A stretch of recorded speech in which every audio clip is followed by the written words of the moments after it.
The fossil record is a notoriously fragmented puzzle, meaning that much of our understanding of prehistoric life rests upon exceptionally rare discoveries.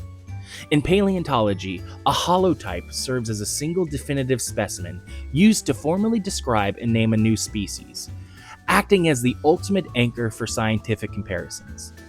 While some dinosaurs are known from hundreds of individuals, many of the world's most iconic, bizarre, and evolutionary significant genera are known to science from just one single holotype specimen. From the historic bipedal revelations of New Jersey's Hadrosaurus to the pristine soft tissue preservation of Italy's Scipionyx, these one-hit wonders showcase how a solitary, fortuitous find can completely rewrite biological history, upend decades of scientific assumptions, and permanently capture the public's imagination.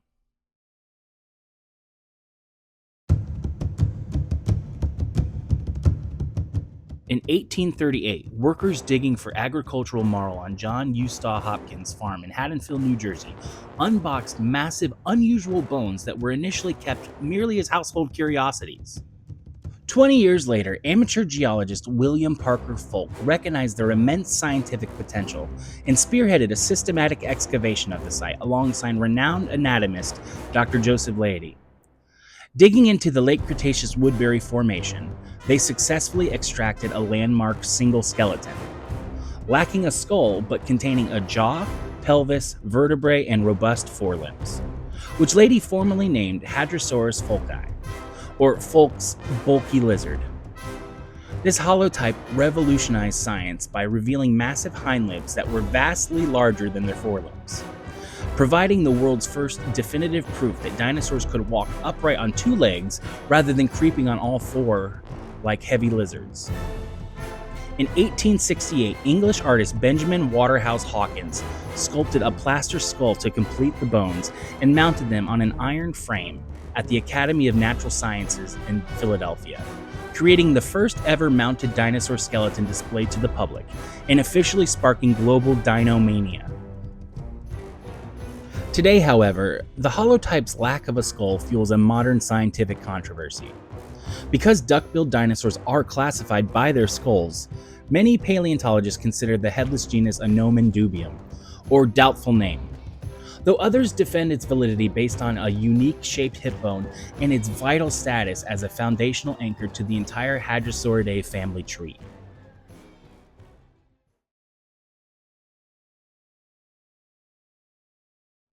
In 1981, amateur paleontologist Giovanni Tedesco discovered the single known fossil of Scipionyx samaniticus in the early Cretaceous limestone beds near Pietraroja, Italy. Mistaking the tiny 9-inch long skeleton for a primitive prehistoric bird, Tedesco brought the specimen home, prepared it with vinyl glue, and even added a counterfeit polyester resin tail. It was not until 1993 that the fossil was brought to the attention of professional paleontologists who recognized it as a pristine non-avian theropod hatchling, making it the first dinosaur ever officially found in Italy. Formally named in 1998 by Cristiano Dal Sasso and Marco Signor, the holotype made worldwide headlines because the oxygen-deficient lagoon environment where it died preserved an unprecedented level of fossilized soft tissue. When the artificial tail was removed, scientists revealed flawlessly mineralized internal organs, including muscle fibers, blood vessels, a windpipe, and a detailed digestive tract that still contained the hatchling's final meals of lizards and fish. Today, the uniquely preserved Cairo holotype resides at the Museum of Natural History of Milan as one of the most anatomically significant vertebrate fossils ever discovered.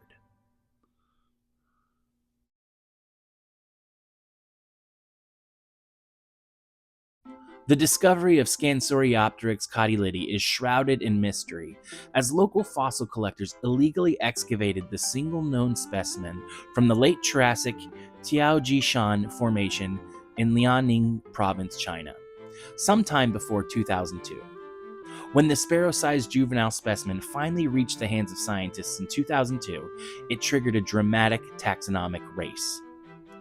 Steven Zirkis and Yan Shangxi published the name Scansoriopteryx meaning climbing wing, a mere few days before a rival team published a description of the exact same fossil under the name Epidendrosaurus, granting Scansoriopteryx official scientific priority.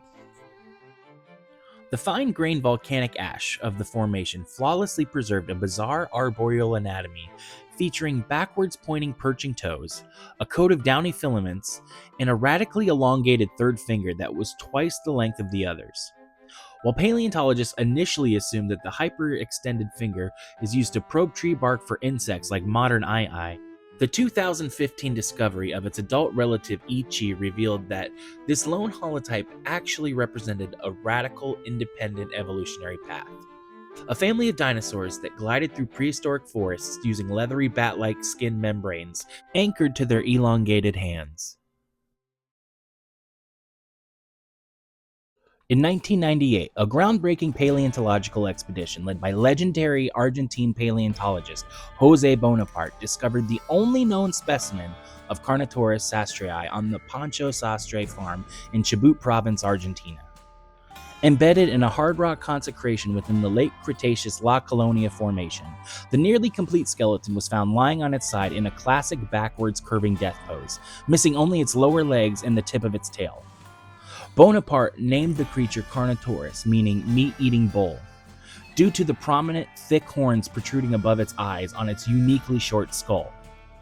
This discovery became legendary because the fine-grained sediment preserved extensive impressions of the dinosaur's actual skin, providing scientists with their first comprehensive look at a giant theropod's hide, which revealed a mosaic of small scales and large, bumpy osteoderms instead of feathers.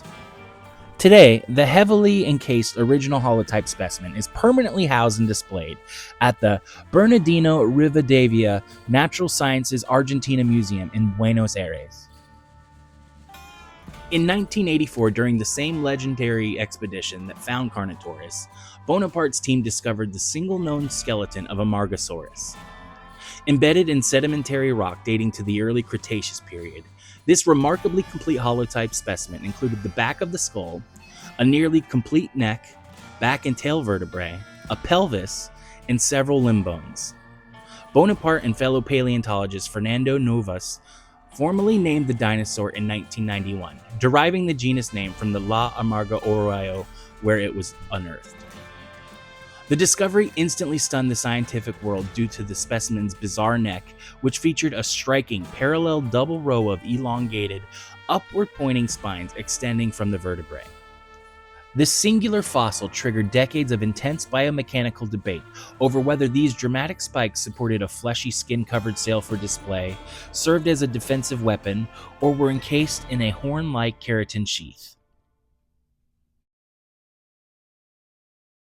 In 1997, paleontologist Scott Madsen discovered the single known fossil of Aquilops americanus during the National Geographic Society-supported expedition in the early Cretaceous cloverleaf formation of Carbon County, Montana.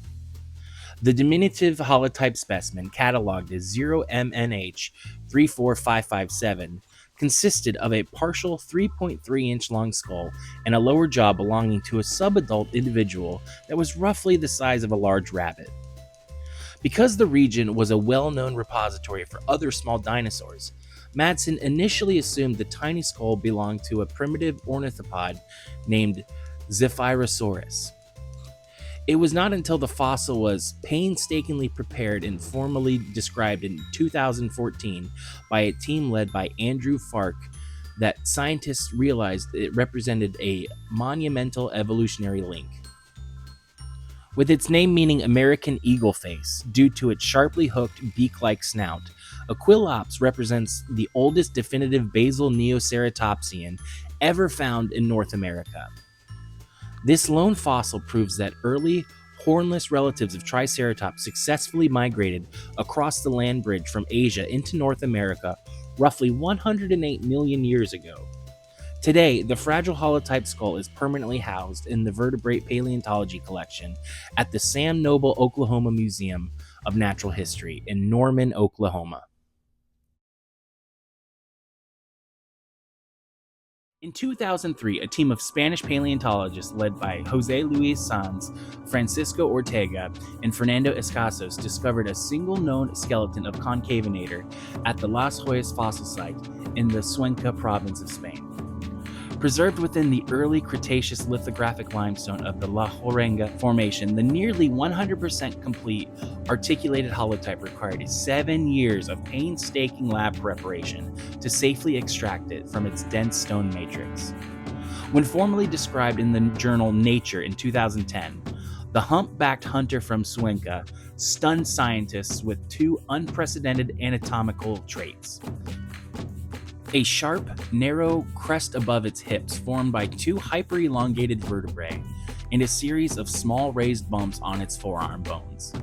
Believed by many researchers to be quill knobs for anchoring large wing-like feathers, these arm bumps sparked intense evolutionary debate, as concavenator belongs to a primitive shark-toothed Carcharodontosaurid family where feathers had never been found or documented. Today, this uniquely pristine fossil, which even includes fossilized scale impressions of its feet and tail, is proudly showcased at the Museum of Sciences of Castilla-La Mancha in Cuenca. Ultimately, the histories behind these unique holotype fossils reveal both the fragility and the immense power of singular discoveries. Whether uncovered by systematic academic expeditions or by pure amateur luck, specimens like the sail-necked Amargasaurus or the bat-winged Scansoriopteryx or the meat-eating bull Carnotaurus prove that a lone creature's remains can radically expand our understanding of evolutionary diversity. At the same time, as seen with the skullless controversy of Hadrosaurus, relying on a single individual can leave a species vulnerable to fierce taxonomic debates. As technology advances and new dig sites emerge, these unique holotypes stand as vital monuments in the world's natural history museums, reminding us that an entire chapter of Earth's ancient past can be completely transformed by the unearthing of just one skeleton.